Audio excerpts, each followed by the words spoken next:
Lena Voss had learned, over 3 years of marriage, how to move through a house without making a sound. She had not always been this way. There was a time, not so long ago, when she laughed loudly at dinner tables and kicked off her shoes in hallways and sang to herself while making coffee. She had been that kind of woman once, open, warm, a little careless in the best possible way.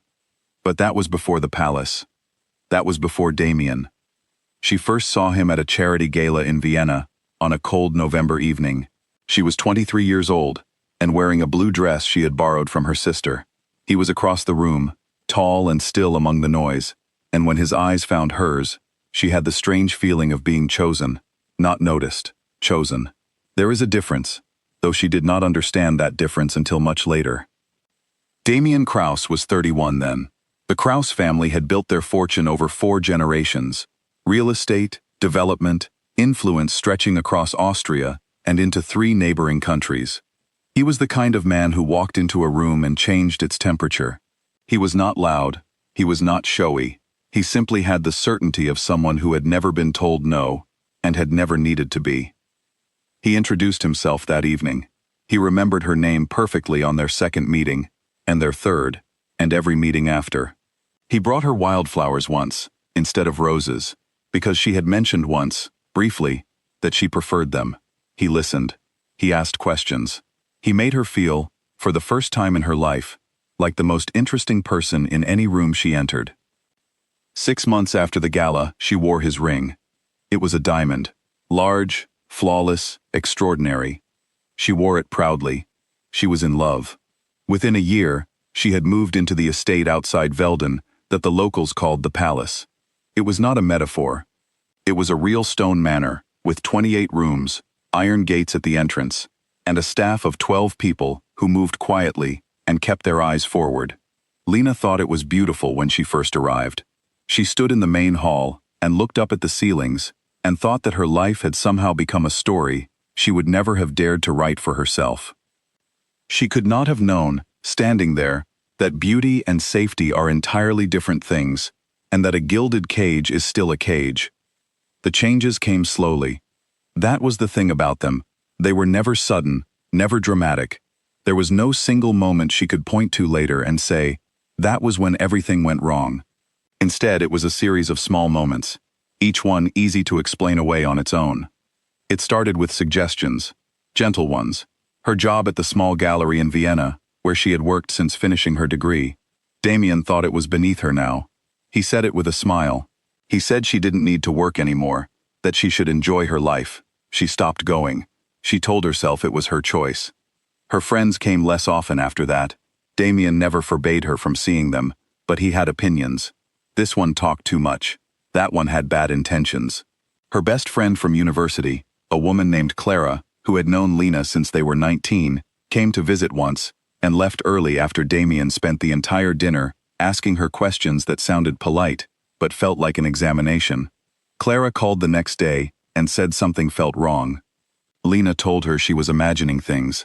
Clara stopped calling after a while, and Lena told herself that was just how friendships changed when people grew up. Her bank account, the one she had maintained since she was 20, was closed and replaced with an allowance. Damien arranged it. He said it was simpler. He said he wanted to take care of her. She had her credit card for anything she needed. She told herself this was love. By the second year, the world had become very small. It was the palace, and whatever version of herself Damien needed her to be that day. On good days, he was warm and generous, and she remembered exactly why she had fallen for him.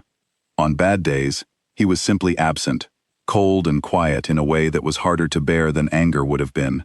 He never raised his voice at her. He never had to. He had other ways of making her understand when she had done something he didn't like. A look, a silence that stretched for days, a comment delivered so calmly that it took her an hour afterward to understand she had been wounded. She stopped looking in mirrors as much. She stopped finishing her sentences when she disagreed with something he said. She learned to read the air in a room before she entered it. The breaking point came on a Tuesday in September, and it came not from anything Damien did, but from a folder she found by accident in his private library while looking for a book she had left there. The folder was tucked behind a row of hardcovers, thin and unremarkable. She almost put it back without opening it. She didn't know why she opened it. Some instinct, perhaps, that had been waiting quietly inside her for a long time. Inside were printed emails and legal documents. Communications between Damien and the Kraus family's legal team. The subject was her. The documents discussed her management, her situation, contingency plans in the event that she became, the word used was liability. There were discussions of what measures could be taken if she became difficult. There were references to a psychological evaluation that had apparently already been arranged without her knowledge. And throughout the documents, she was never referred to by her name. She was referred to by a case number. Case 07-L. She stood there in the library for a long time. She read the documents twice. Then she placed the folder back exactly as she had found it. She went upstairs to the bedroom and sat beside the window and watched the sun go down over the hills beyond the estate walls. And something inside her, something she had not known was still there, became completely, quietly, irreversibly certain. She was going to leave. What followed over the next 18 days was the most careful and deliberate thing she had ever done in her life. She did not panic, she did not confront him. She understood, with a clarity that 3 years inside that world had given her, that any visible sign of her intentions would close every door before she reached it. So she was patient. She was still. She was, on the outside, exactly the same woman she had been the day before. On the inside, she was building a plan from almost nothing. During a supervised cultural outing to the city library, one of the few outside activities she was still permitted, she used a public computer to contact a women's support organization in Vienna. She created an email account, wrote her situation as clearly and briefly as she could, and deleted the account before she left the building. 2 days later, she used the same library computer and found a reply waiting for her in the drafts folder of a new account she had arranged to check. The organization had a contact. They had a place she could go. She began collecting small amounts of cash, a little at a time, from the household expenses she managed. She tucked it inside the lining of a winter coat she never wore, hanging at the back of a wardrobe. She memorized the schedules of the night staff, when each person worked, when the house went quiet, which doors were used and which were forgotten. She found a side gate in the garden wall that was checked only in the mornings. 6 days before she left, during a slow afternoon walk in the garden, she pressed the latch of that gate until it was in a position that looked locked but was not.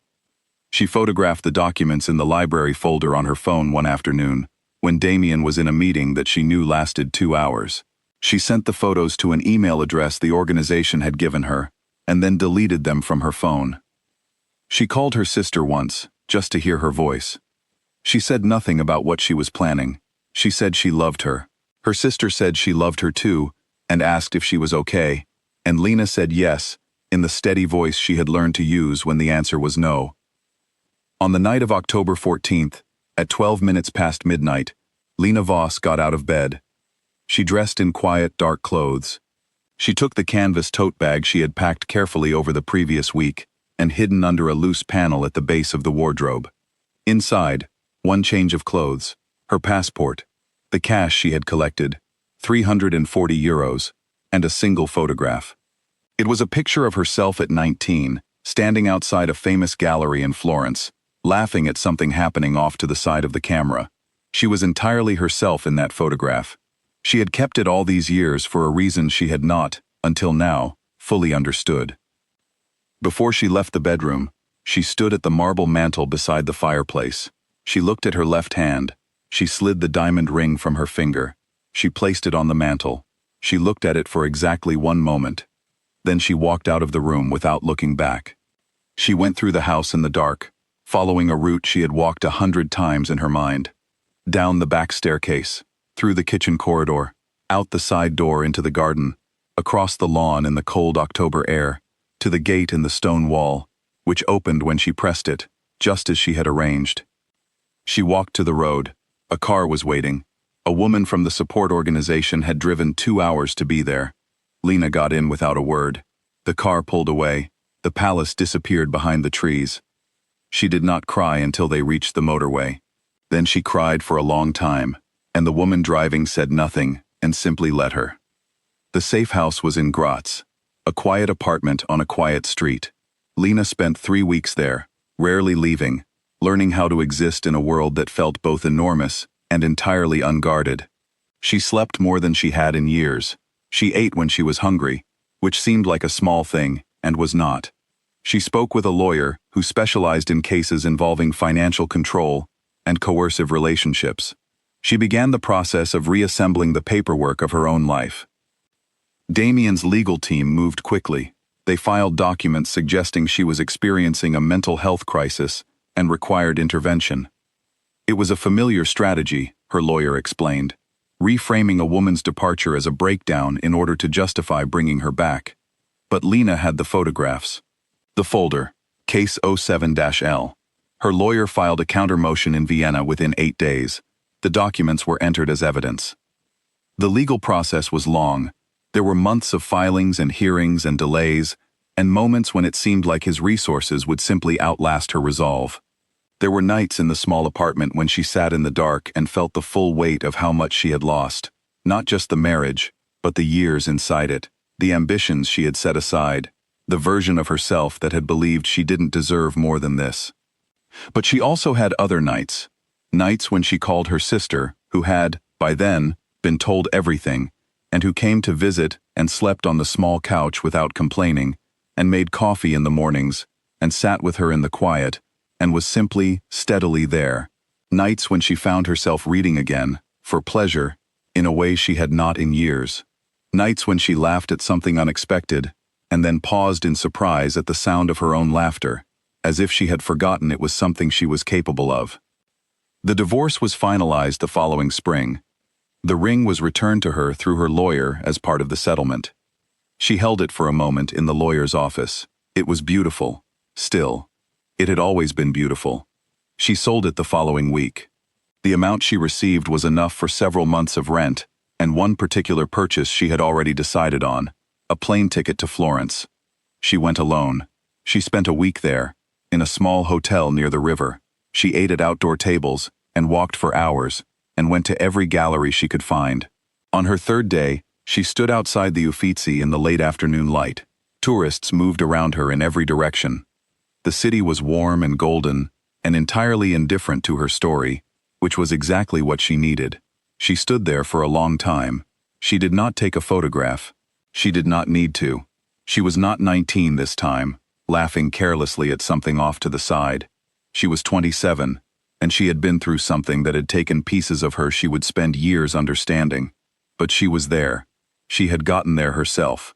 And when she turned and walked into the gallery and stood in front of the first painting she found, she felt something settle in her chest that she realized, after a moment, was simply the feeling of being present in her own life.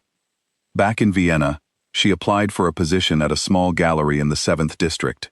The curator there, an older woman with paint-stained fingers and direct eyes, interviewed her for 40 minutes and hired her on the spot. The salary was modest, the work was real. She went every day and came home to her apartment and cooked dinner and read books and called her sister on weekends. It was not a dramatic recovery.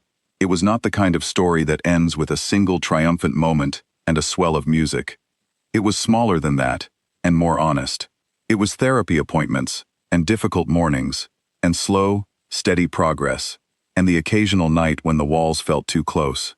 It was also, gradually, the return of herself, her laugh, her opinions, her hunger for the things she had once cared about. Damien Krauss was photographed at a gala in Geneva 3 months after the divorce. He looked polished and untouched. His family's communications office called it a private matter. He never spoke publicly about any of it. Those who worked at the palace said he returned there sometimes and stood in the bedroom for long stretches of time. They said he sometimes stopped at the mantel where the ring had been and stood very still. They said he had become harder in a way that was different from before, though they could not quite say how. No one asked him what he was looking for when he stood there, but the answer, if he had given one, was probably not the ring itself. It was probably the moment before she put it down, the moment when she was still in the room, and everything had not yet become exactly, permanently, irreversibly this. Lena Voss did not spend much time thinking about that moment. She had somewhere else to be. She always had somewhere else to be, now, and every morning, when she woke up in her own apartment, in her own life, In the particular quiet that belongs only to people who have chosen where they are, she found that this, more than anything else, was enough.